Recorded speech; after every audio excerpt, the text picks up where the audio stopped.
Okay, we will start.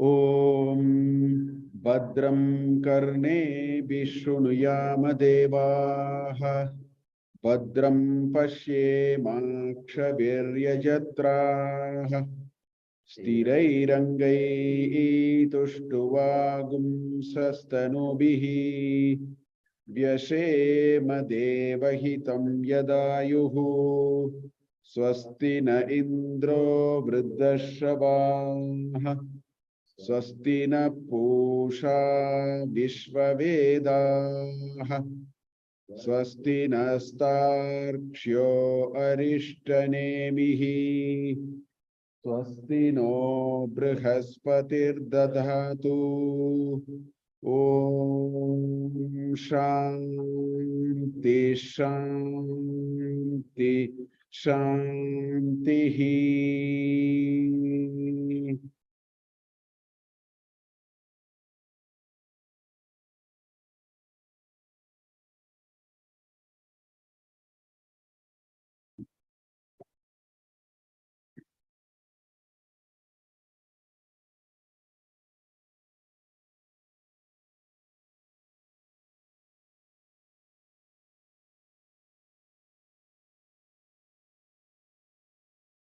Okay, we have come to the last mantra of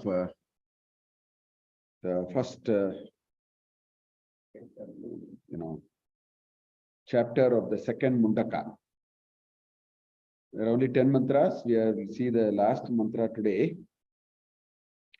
If we may recall, it was in the second chapter of the first Mundaka where Parikshalokan Karmachitan, this Nirvedamayan Nastya Krito Kritaha Shrotriyam Brahmanishtam Tad Vijnatam Shrotriyam Brahmanishtam Samitapadeyaha. This is what it was. The genesis of this chapter was he inquired everything and came to a conclusion that this whole idea of this karma and karma related things is not going to take them too far.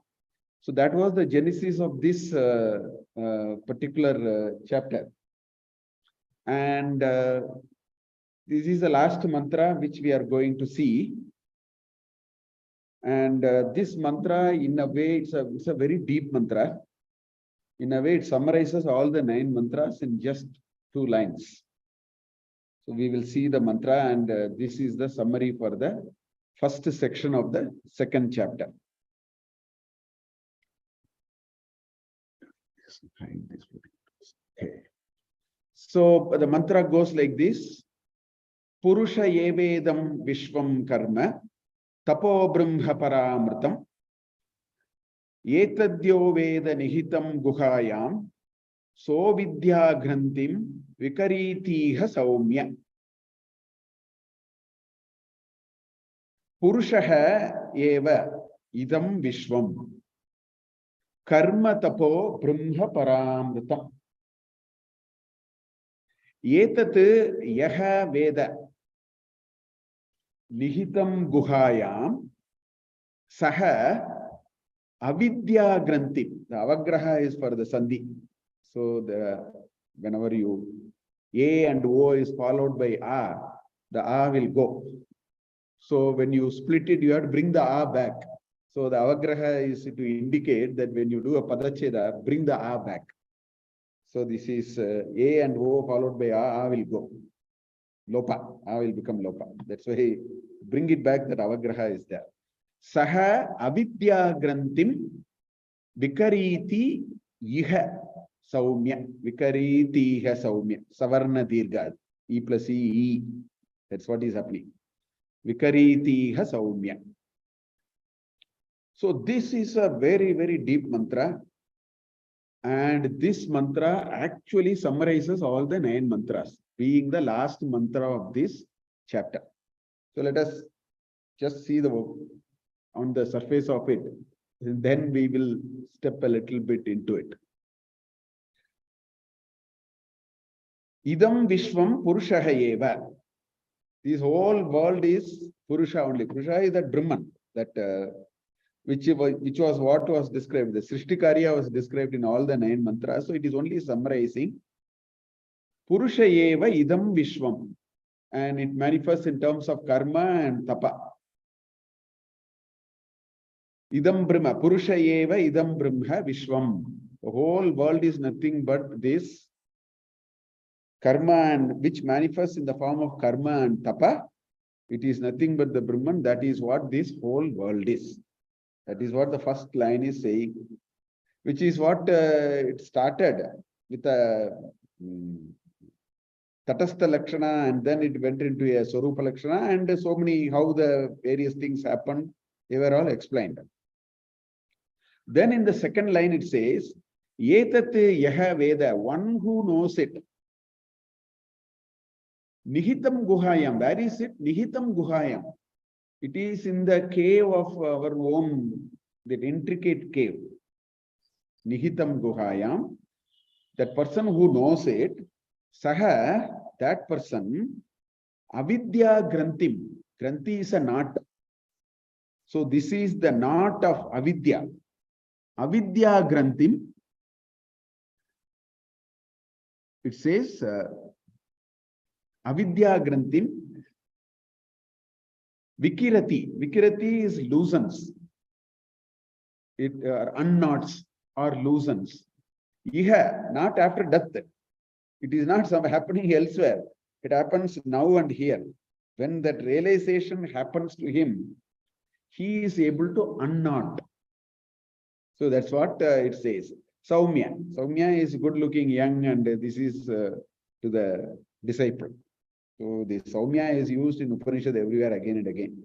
It's a nice way of, sort of Sambodhana. So that is what it is. So essentially it is actually once again bringing this concept that the world is nothing but the Brahman only, which was what it started with, and which was explained in that 8, 9 mantras in different ways, how various things happened, everything we saw. So that is being told here. So that first line is in a way the summary of the 9 mantras. That itself we will see it in a slightly different way. And the second line gives some other new information. That information is that one who knows it, he or she, whatever it is, will unknot the avidya. And right now here, that is what the second mantra is saying. Now, this idea that the world is nothing but Brahman, if you recollect, I spent a lot of time on Karana and Karya. We said how, there is this cause. We took the example of the wood.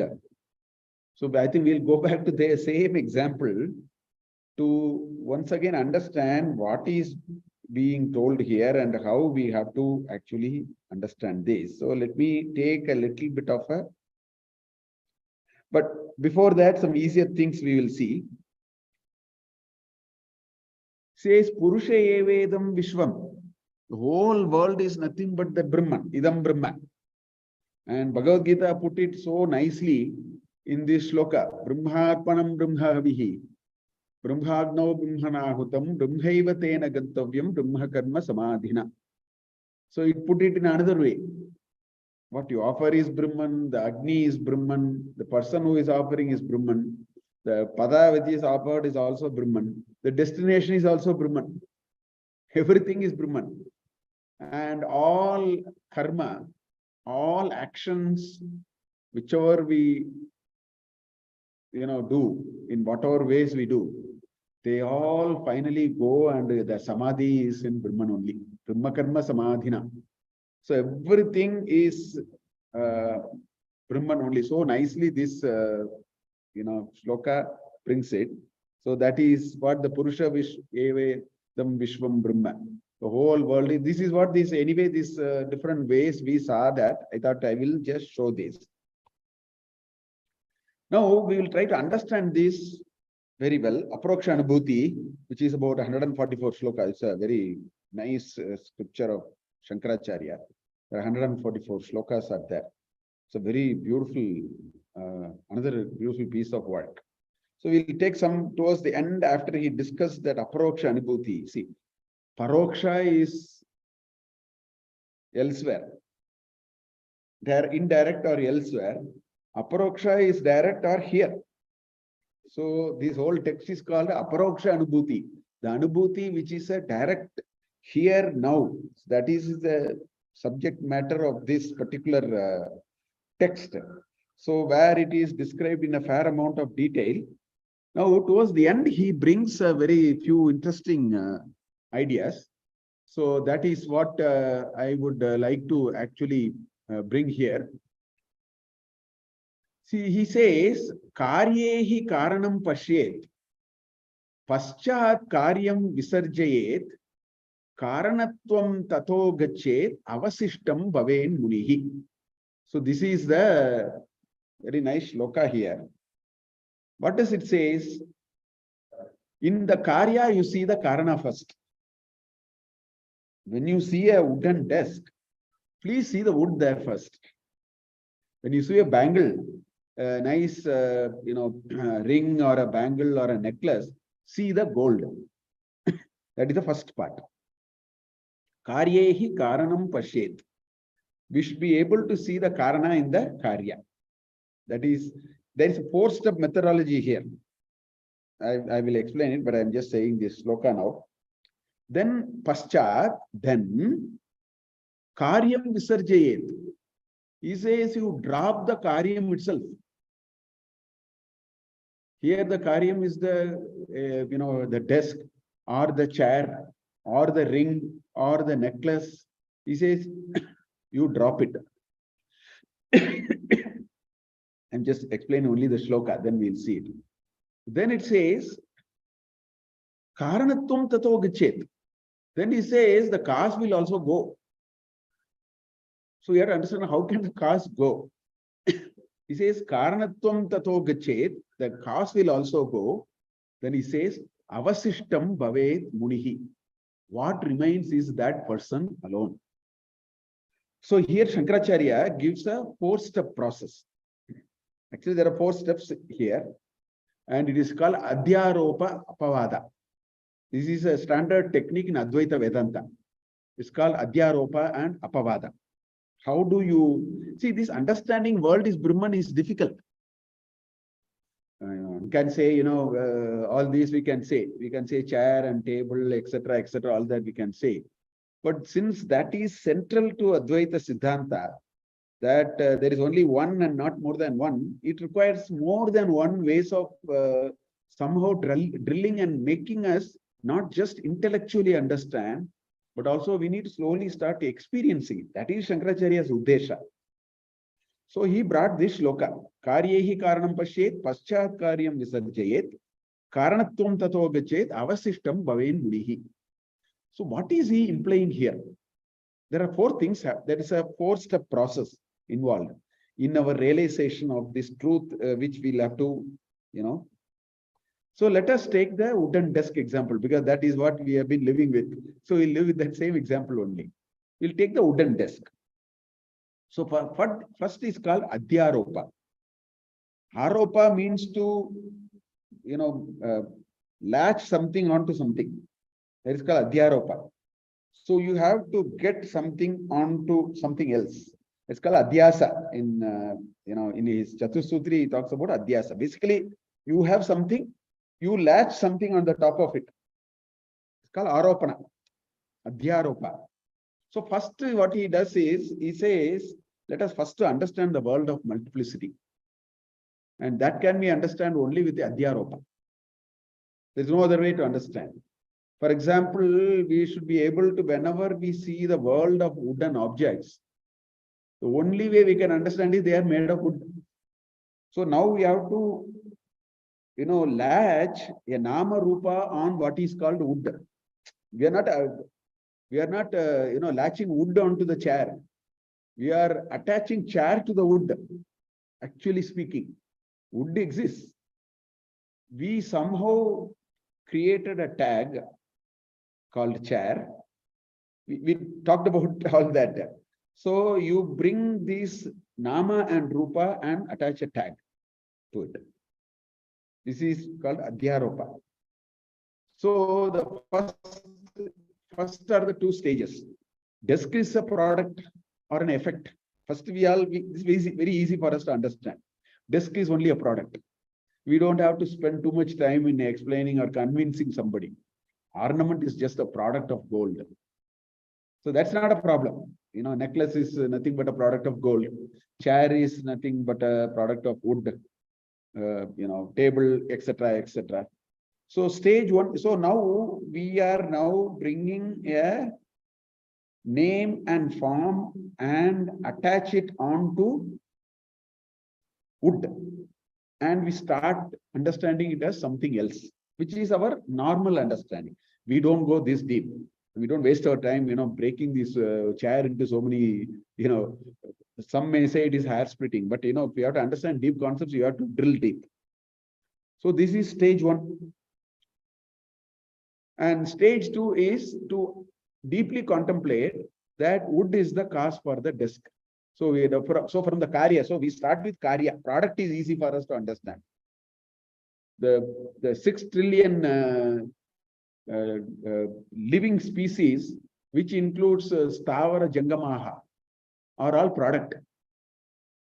That we can understand. You are different from me, I am different from you, Kannadiga is different from Malayali, and Indian is different from Japanese. Much easier.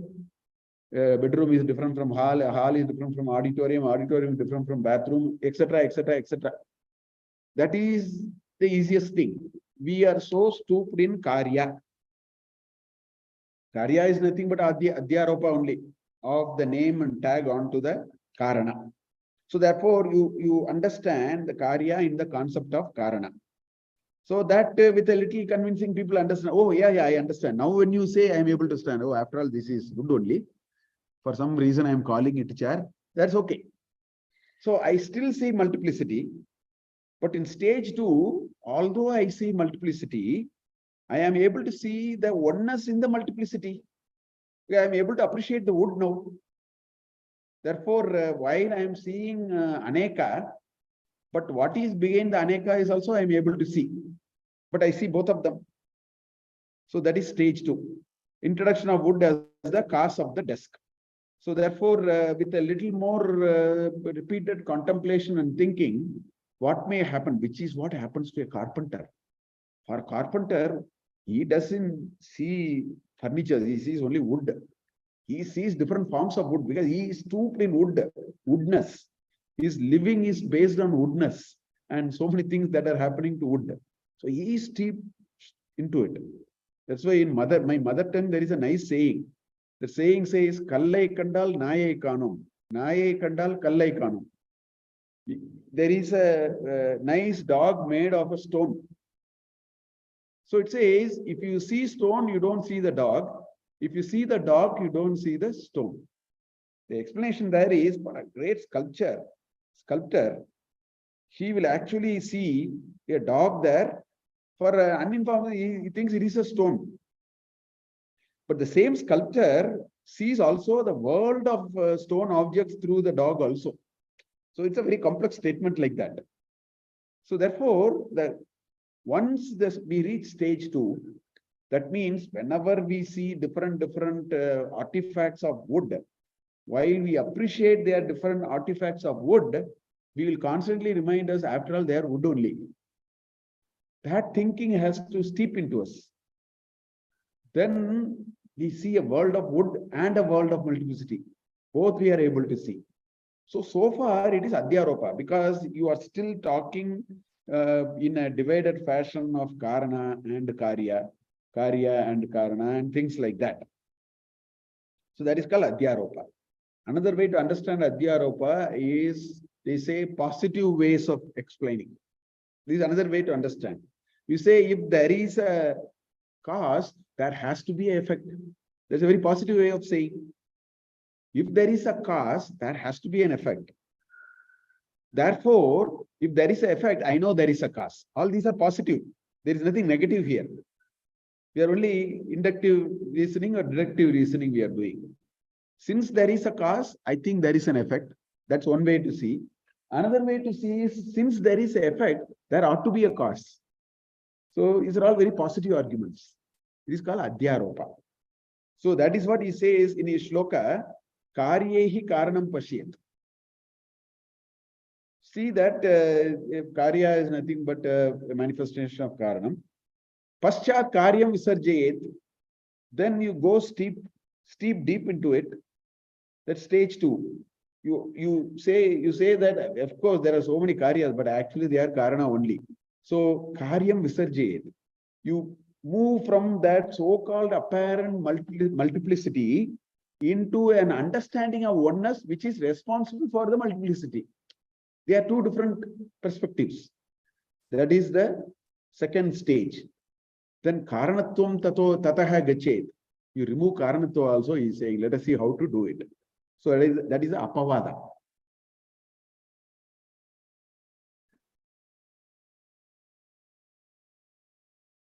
So he says, if you go one more step and ask, is there a desk other than wood in a wooden desk?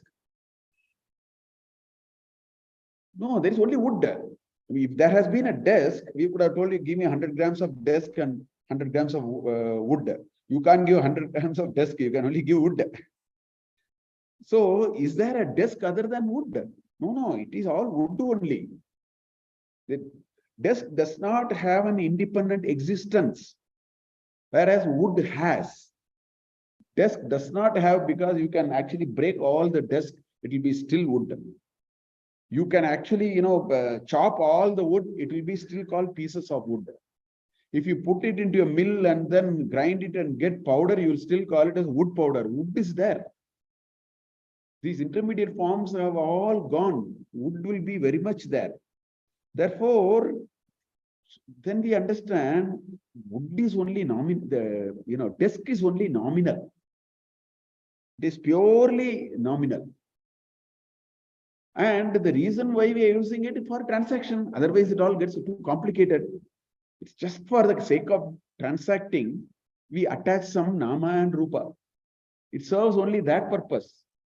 It is not substantial. Please understand, desk is not substantial. Wood is substantial.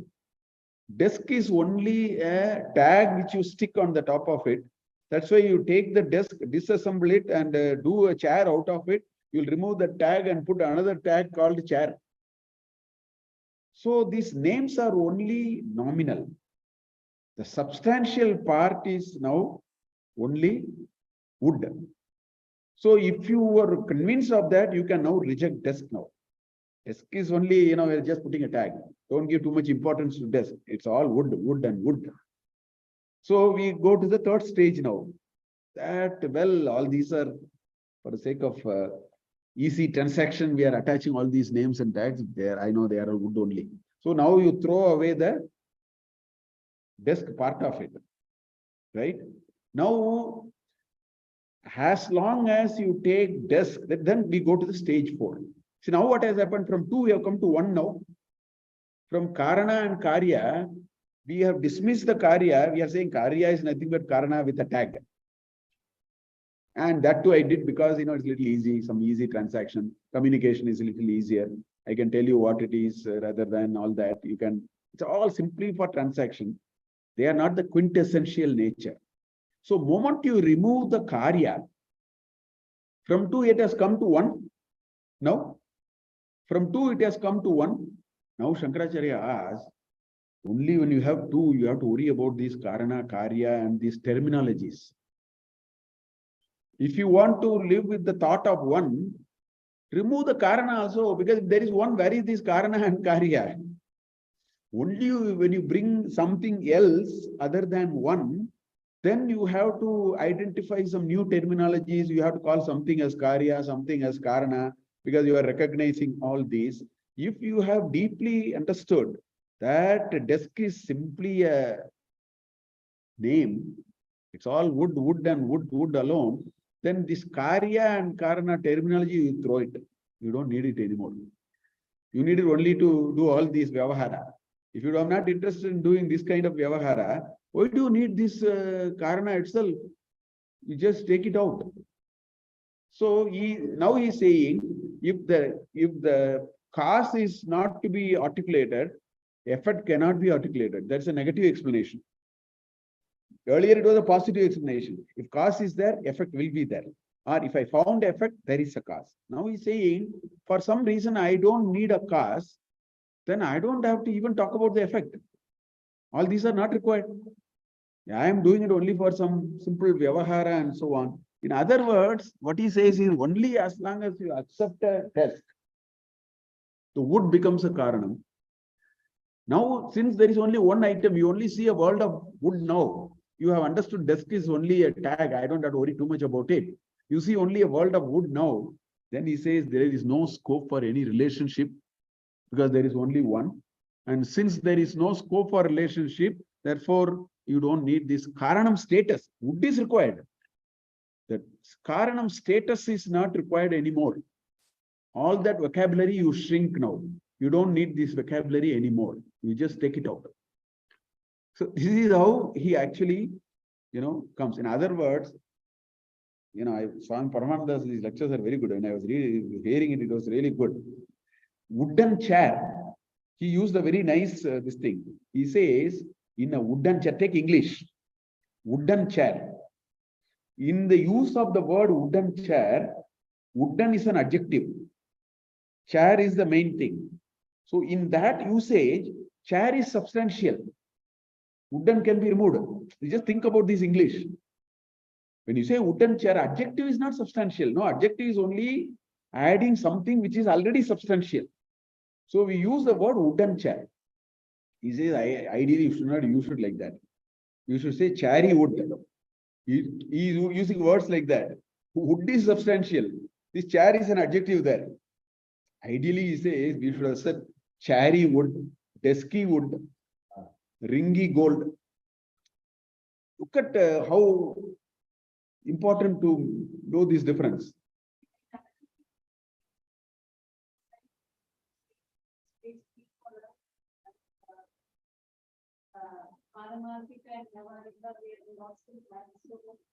Okay. No. So this is a very serious, this is a frequent thing that we have. So stage 2 to stage 3 is not knowledge. It is experience. See, in fact, I am coming to some shlokas from Apraksha Anubhuti for that also. See, these ideas are conceptually not anything difficult. Ideas are very logical. Ideas are convincing. There is nothing irrational here. It is only logically taking us from one stage to the next stage. The point is a repeated contemplation of this idea is the only way. One has to repeat it, which means I thought I will come to it, but no, I'll come to it now. So I'll come to it. Now the point is, so he says now it is only wood. Remove this. It's only wood. All these are. If we are able to elevate our thing. Now we come back to. We'll use the same thing and come back to our larger problem, right? We see a world of multiplicity. Stavara Jangamaha. As I told you, there are 6 trillion species and science has not figured out. It has found out so far 6 trillion, out of which it constantly takes things out of the list saying endangered. It also adds new into the list. So the balance is a big number in any case, right? So we can use the Adhyaropa argument and say, since we see so much of effect, there must be a cause. And By repeated contemplation, the cause cannot be us. All that we saw even in the first Mundaka itself. Yato urnana bihi srijate samskrite cha, like that. We saw three different examples there. Kesha Lomani, like that, three examples. So we will be able to contemplate and say, this world of multiplicity that we are seeing, the cause is the Brahman. Since the effect is there, the cause ought to be there. So first two stages is equivalent of that. Since I see the effect, it must have come from the cause. So therefore, Brahman must be there. So as you say, the first two stages are sort of deductive reasoning in some ways. We saw this, therefore it should be true. Then comes the third stage, right? How do we come to, although conceptually we may agree that the effect is only a manifestation of a cause with a tag on it. That is the third stage. Therefore, the effect is just a very nominal kind of an idea. So now that means this world of differences, and that nominal idea is only for Vyavahara.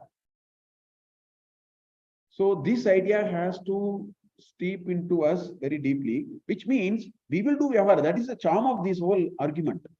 We will not run away from Vyavahara. But we know that for the purpose of Vyavahara, I will see a duality of Karana and Karya. It's strictly for the purpose of that Vyavahara. Because as long as we are part of the world, we have to do Vyavahara. So as long as you are in that domain of Vyavahara, you have to see Karya and Karana and the relationship between that. Now, if people want to go even deeper than that, I think we will have to make, and the next stage is purely a matter of experience. What does it mean? That means I have to start inquiring. I will start with the ant first. Should I use hit and kill it or not? That's the first question I'll ask. Seriously, if I think there is merit in this argument, I will start looking around first. It may even start with my neighbors and near and dear. It will start with people with whom I can communicate, and then it will go to people with whom I cannot communicate, but I can also understand they have, responses and their own emotions and so on. Animals belong to that category. Then if you are even steeped into it, you can even go to those which don't show responses. They also show responses. So it's a journey. And the journey is to ask, how do I check and confirm to myself that this is indeed the truth? Otherwise, I can keep on reading about sugar. And let's say I can read about sugar and then get to know everything about sugar. I must make an effort to say, I will first look for the sugar, put it on my tongue and see all that I read indeed also. That Anubhava is the stage. That is why. So I think a very practical thing is we have to start. We have to start applying this as a very serious concept, and in a small way. We don't have, it will carry us. All these are bootstrapping only. Most of these ideas are, you have to bootstrap. So therefore, stage 3 and 4, as you rightly said, is a matter of Anubhava, not a matter of only the conceptual understanding, but the conceptual understanding helps us. Otherwise, I do not even know. So unless we make that journey, we will be just stagnant with a very intellectual jugglery of Vedanta. We will be a ustad of Vedanta when it comes to intellectual, understanding of it, explaining it. In very small, in fact, I keep saying this, in Vedanta, we don't have to worry about the final target. Am I moving or am I stagnant? I think that is a more serious question to ask. If I am stagnant, I am wasting my time. If I am moving, I am very progressing. It doesn't have to bother, because there is an invisible hand which will. So I think this whole idea that the cause and effect, and therefore, Brahma Satyam Jagan Mithya, Jivo Brahmeti Naparaha, that has to be something which we'll have to start experiencing in small little way. Otherwise, this is just not going to, we will be stagnant with a great intellectual prowess of understanding this concept. So that is where the issue of stage 3 and stage 4 is. I want to talk about it later, but anyway.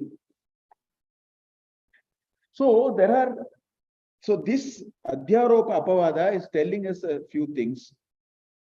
Duality is only a transactional idea. For purpose of transaction, we have manufactured duality and we have to live it in that. So coming back to again this question, then the question is somebody who have actually fairly experienced it and got that idea. That means that person will straddle between the two realities. That person is not going to sit in one corner and say the world is all over now, because that kind of thing will never happen. But that person will know how to straddle between a requirement of a duality and a non-duality.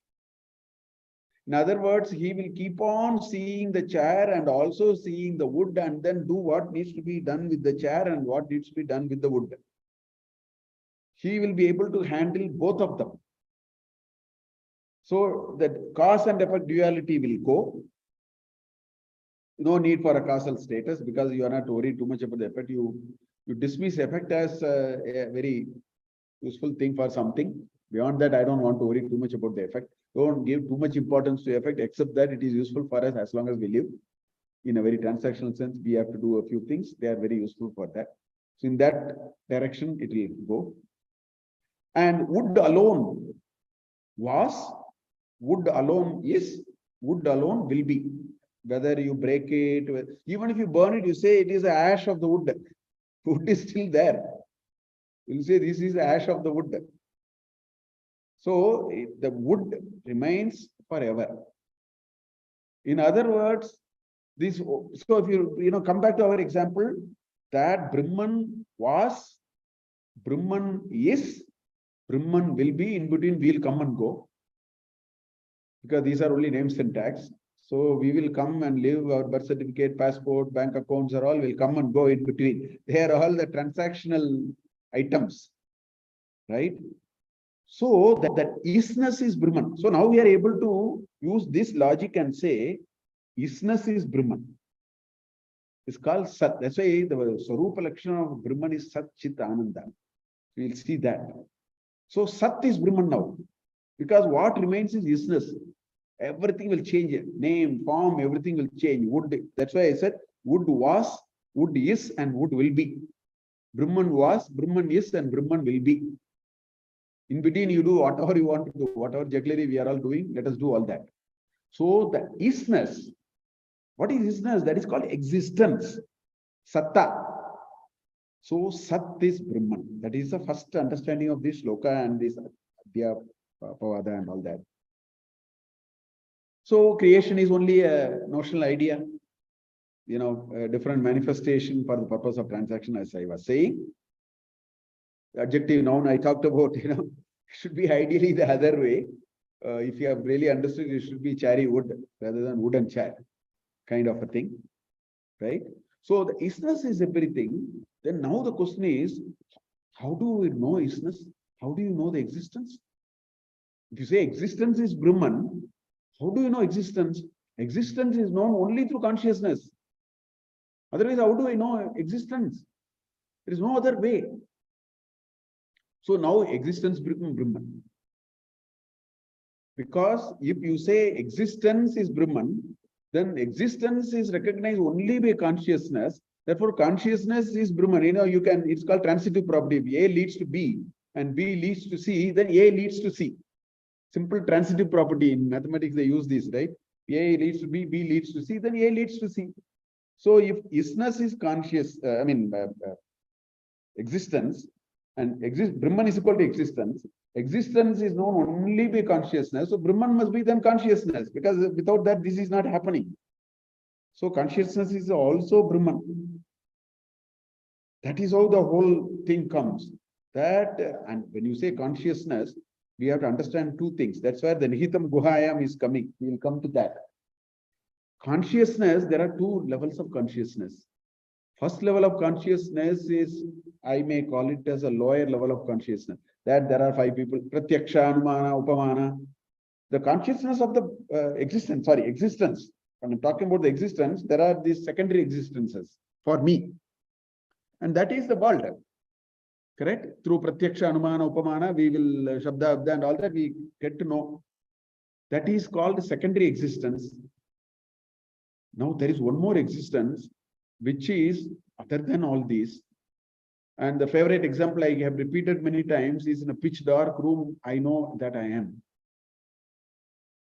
There's a Swayam Prakasha inside. I know that I am. I may not know whether you are there. So this existence for me to know, that is, I need consciousness and all that.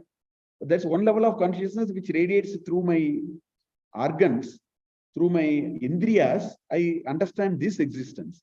But there is another existence, which is the experiencer itself. Very experience and existence are one now. Because that is the only reason I know that I have to any proof. I know that I exist in a pitch dark room, in a completely a dark place. I know I am there. I am not asking for any proof. Because the experience and existence have merged. The very experience that I am experiencing myself, I don't know how to, explain it, but we all experience, no? That I am there. That experiencer is the consciousness. So that consciousness is only inside, not outside. That consciousness, if it radiates outside through some of the sensory organs, you get to know the second grade existence. To know the first grade existence, it doesn't radiate out. Something happens, looks like. Therefore, I know my existence.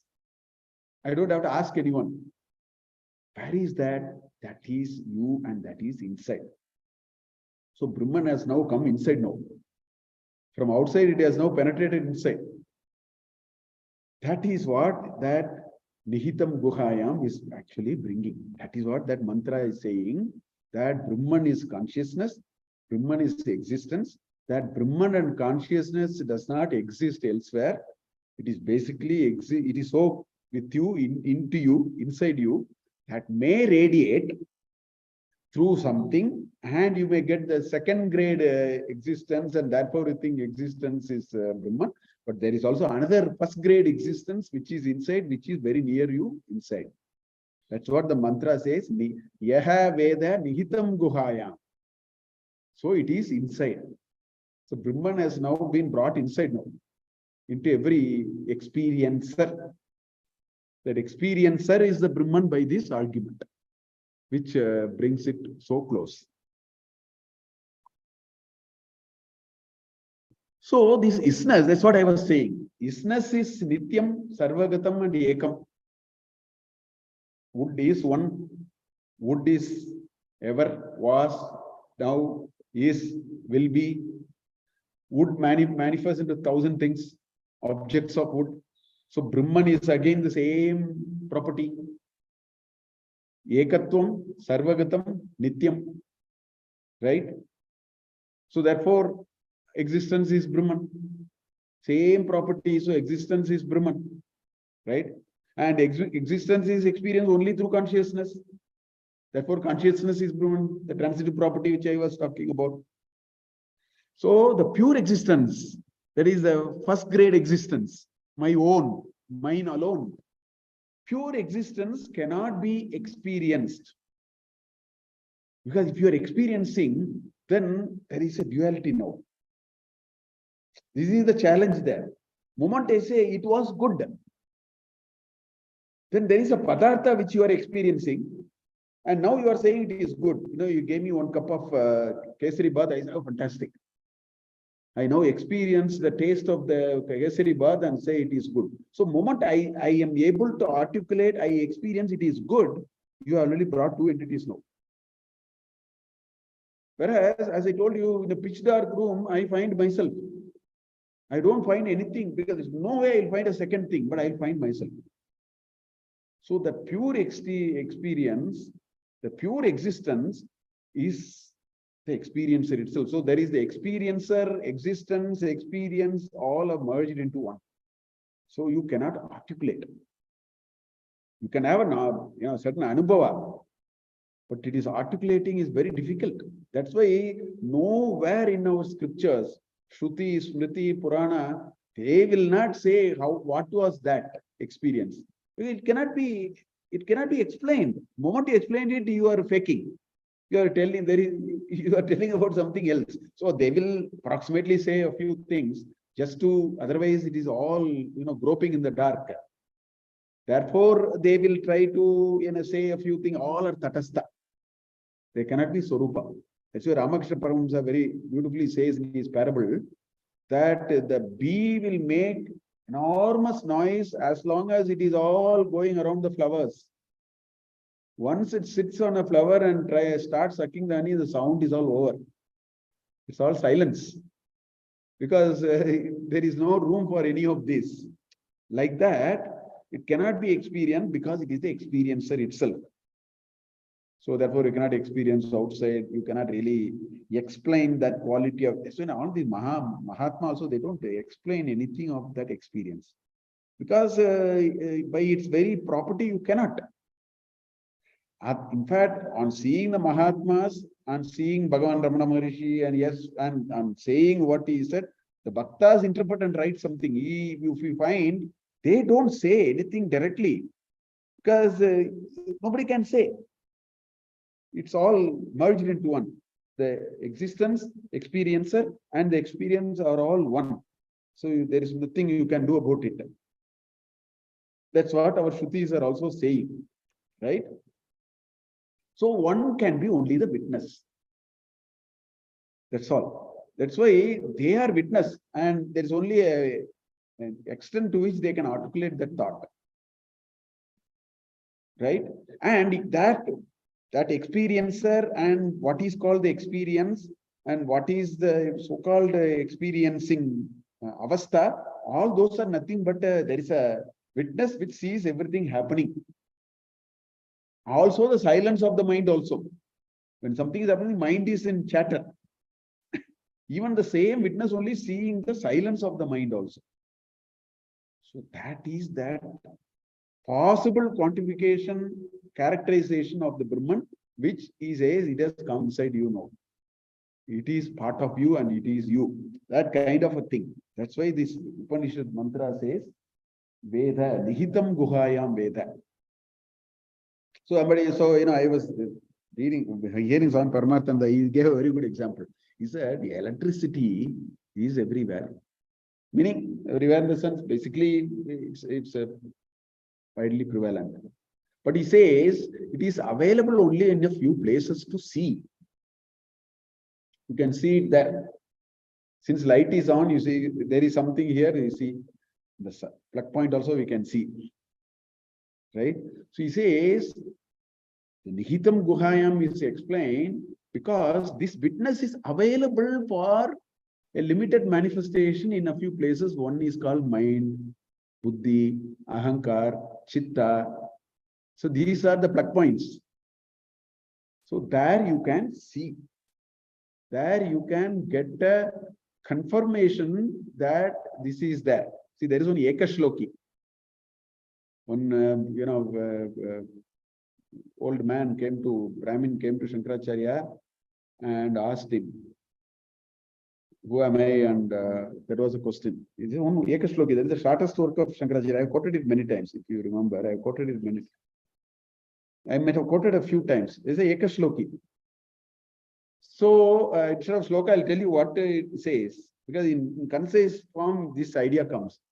He says, how do you see? He says, sun is there. In Ahani, you have this sun. Ratro, that is the next question Shankaracharya asks. He says, star and moon and all that. Then he says, on Amasya day, how will you see in the night? He says, some light, some jyoti. But how do you see the jyoti? He says, how do you see the jyoti? He said, through the eye. He says, Nimila Nisamaye, you see dream also. You close your eyes, pitch dark, look at down, Amavasya day, which means no moon, stars and all, very nothing. You have shut off the light, source of light. That also he has taken out. You also closed your eyes. He said, I use my eyes. He closed your eyes. Still you saw some dream. Then he said, I saw with buddhi. Then Shankaracharya asked, how did you see your buddhi? You now recognize it is buddhi, na? How do I know this is cell phone? I saw something I saw. So what did he use to see that? Then finally he says, I saw. He says, you are Swayam Jyoti. Like that one short shloka is the Ekashloki. I have explained it a few times in Manisha Pujagam also. So that is what it is. Finally, that is the witness. That Swayam Prakasha is only the witness. It will witness the silence mind also.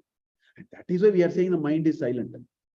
Somebody is saying, when somebody says that, something is not here, let us say there is no cow here, there is no dog here, the non-existence is also seen now.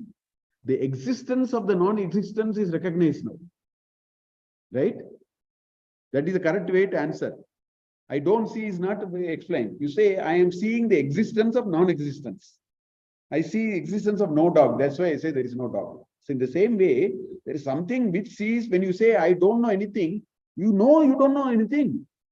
When people say, I don't know anything, that means there is some knowing faculty which is actually checked it and said, therefore I don't know. Like this dog not being there. So if you go deeper into it, that is what it is. The experiencer, the experience, the consciousness are all one, and nihitam guhayam. Veda nihitam guhayam. So that's what this mantra is. Avidya grantim vikirati. Again, not. Not is required to join two things. Otherwise, where is the not? Not is what you take to something and then get a knot. There must be two ends. With one end, you don't do a knot. If you do a knot, you need two ends. There are two things. Something is required to knot. So knot is required to combine two things. So we, in our, every one of us, this is coming in the next Mundaka, Chit Jada Granthi. So there is Tasmin Drishte Paravare. There is one nice sloka is there. It will come in the third. Okay? Hriday Granthihi. That it will come in the third thing. So we have Chit and Jada are actually tied now. The Jada is this, the chair part of it. The Chit is the wood part of it. So it is a wooden chair. So in us, there is a Chit, which is the Brahman. The Jada is this body and these Indriyas and all, and they are all actually Anatman. They are not Atman, they are Anatman. These two are tied. Now, how it is tied?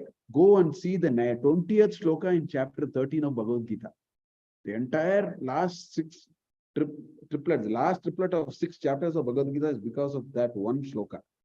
In that shloka, Krishna says the gum called Guna is sticking Purusha and the Prakriti.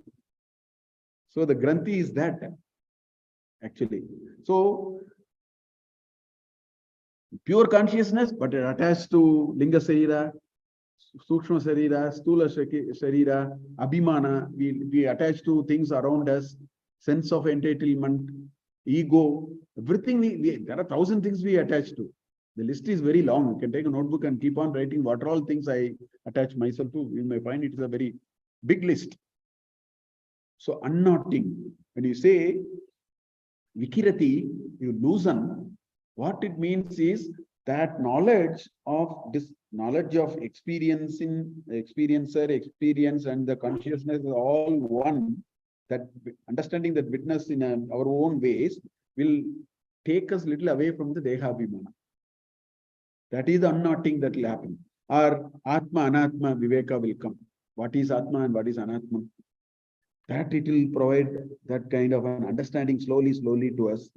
Or Nitya, Anitya Vichara. Because these are all the problems we are living with.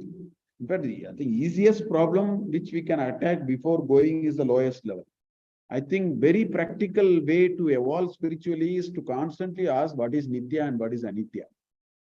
I mean, Deha Vimana or higher order. I will not go that far. This will take us there. I think we should seriously, many things that we do, we need to keep asking what is Nitya and what is Anitya. The Nitya Nitya Vastu Vichara itself will loosen this knot. See, a whole knot, extremely difficult to, we lose patience and take a katri and then do it. I see, this, in another 10 days, they will try to unknot the thread. The ladies will put the new, it's a complex process. The whole knot is so complex. So we need many tools to slowly, and not so. Nitya vichara is very useful. It's very important. And what we do is the second question. We are not even for our drishti gochara is not there. Let us start thinking about it. What we want to do about it, we'll find out. We don't even think about it. When we handle a situation, when we handle a problem, when we handle a decision, when we handle whether to do something or not, let us bring these lenses. Let us bring these lenses. What to do with that, let us see. So these are tools to loosen. Those are the things. So, in other words, an individual is the creator, not the creature. We only manufacture and the world. Best example is the dream. That's why our ancestors have analyzed dream so well. The equivalent of our living can be well understood by understanding the dream, which we only manufacture. In the dream, you bring a leopard, you make it chase you, and you run, and you become afraid. Who asked you to become afraid? Why did you bring a leopard? Why not bring a cup of halwa? Or, why not bring something much more, fancier thing? You bring something, you only manufacture it, you only throw it on you, you only get upset about it, and you get up. People, when such kind of dream comes, wake up. And the sweat on the forehead and all that, not leopard, a dog chasing is quite common.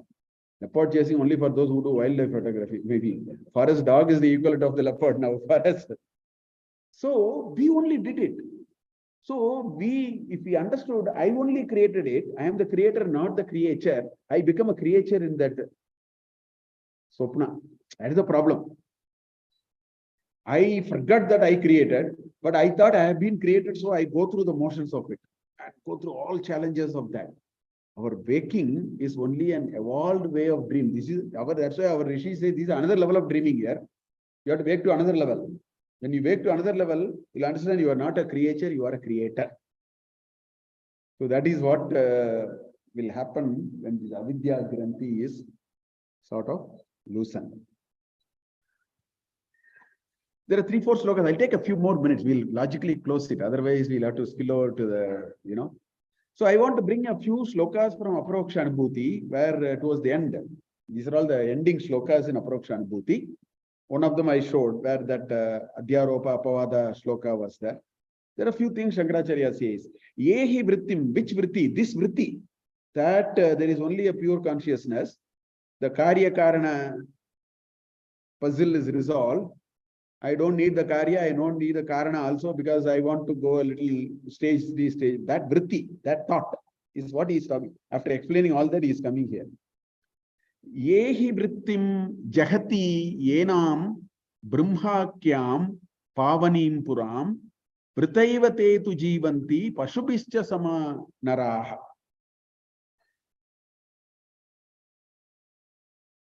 Vritayeva te jivanti pashubhischa sama naraha. If you give up this thought, if you don't understand this thought, right? Vrittim jahati, in this Brahmakyam Pavanin Puram, which is purifying and which is ultimate. Vritaiva, if you just understand it as a concept and leave it at that. You only understand it as a concept and leave it. It becomes Vrita. It's all wasteful. Vritaiva te tu jivanti pashubhischa samanara.